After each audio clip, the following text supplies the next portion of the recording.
My Civic has been on jack stands for about a week now, and if it wasn't having a bunch of problems, would it really be Honda Civic content?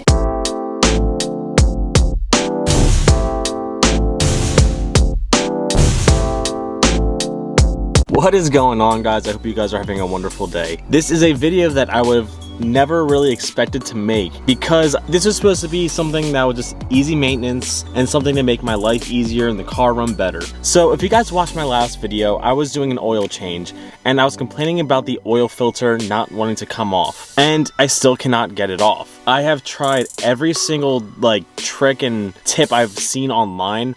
I'm gonna try one more thing, but the oil filter is so stuck on that it just doesn't budge at all. And when doing the oil filter, I also found out another problem, which I'll show you guys here in a second. But I'm gonna show you guys the oil filter because everyone's like, oh, just stick a screwdriver through and twist it, or just, you're not squeezing hard enough. I brought my other camera out so I can go underneath the car and show you guys, because I can't really fit this camera underneath the car. And I'm gonna show you guys the problem I'm having with this oil filter. Right here, that orange thing, yeah, that's my oil filter. And let me see if I can get a better light. It's kind of destroyed in here. Now, I'm not sure if the guy put sealant on there or use an impact to tighten it down or use superhuman strength. It's on there, and I have tried everything. There's one tool that I haven't tried that everyone's been suggesting, and I actually haven't tried spraying WD-40 on it. So I'm gonna try the WD-40 trick right now and see if that works. I'll let it sit for a little while, and while I'm letting it sit and hopefully I can get it off after that, I'm gonna show you guys another huge problem I found out with this car. So I think the worst problem that I found out about this whole oil filter thing was actually when I was doing the screwdriver trick. I poked a hole in it and I noticed a clear liquid coming out. And I was thinking, I don't know what that could be. Maybe it's some condensation, but then again, there shouldn't be water in my oil. And then I twisted it and the hole got bigger and coolant got everywhere. Then I looked to my coolant reservoir, which looks low, and I found out it's covered in oil. Now it's really hard to show you the inside of this, and I'm trying my best, but I don't think it's gonna happen.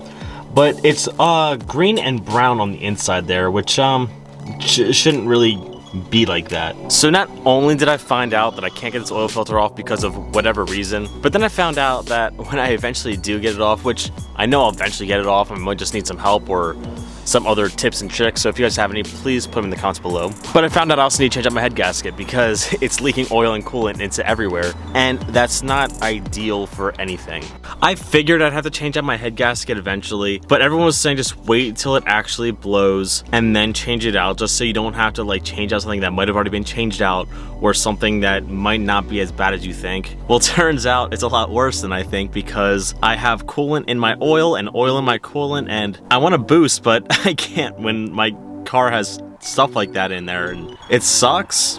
We'll get it done, but it really does suck. I am sorry for this disappointing video, but I just found out something a little bit bigger because I was just looking in the bay because I'm trying to figure out how to actually change out the head gasket, just looking at it and asking my friends things, and then I found this. A giant puddle of coolant. It is completely under the car everywhere. Did some more investigating. I squeezed my rad hose, and I found out there's a hole in one of the lines. It's just problem after problem right now, and it sucks. So right now, pretty much, I found out that there's another hole in my line. I'm not really sure how that happened because the car has literally been sitting for the past week, and I wasn't having any overheating issues or hose issues before, but now I am. So I'm wondering if it happened last time I drove the car and it just kind of expanded when it got hot and cold out. I'm not really too sure. So I'm trying to figure out the best option right now because I'm thinking, do I want to spend the money and repair a 220,000 mile D16 engine, or do I want to swap it or find another D16 that might be in better condition?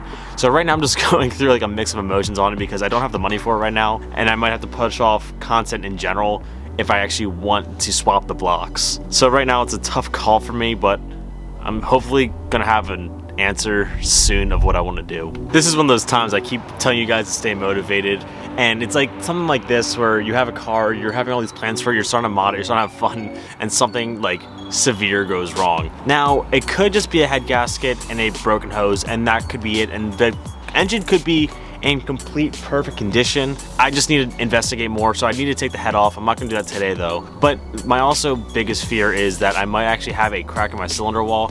I don't think I do, because I haven't had any overheating issues or loss of power. It's always felt the same to me, so I'm assuming it's not that, but I'm definitely gonna have to do like a little bit more diving into it. So I think I'm gonna leave you guys off here. I'm a little bit hurting right now mentally, so I'm gonna leave you guys off then. So if you guys could please do me a few things: comment, like, subscribe, keep doing all the fun stuff, stay motivated, guys. I'm trying to stay motivated as well. Catch you guys next time. Peace out and peace.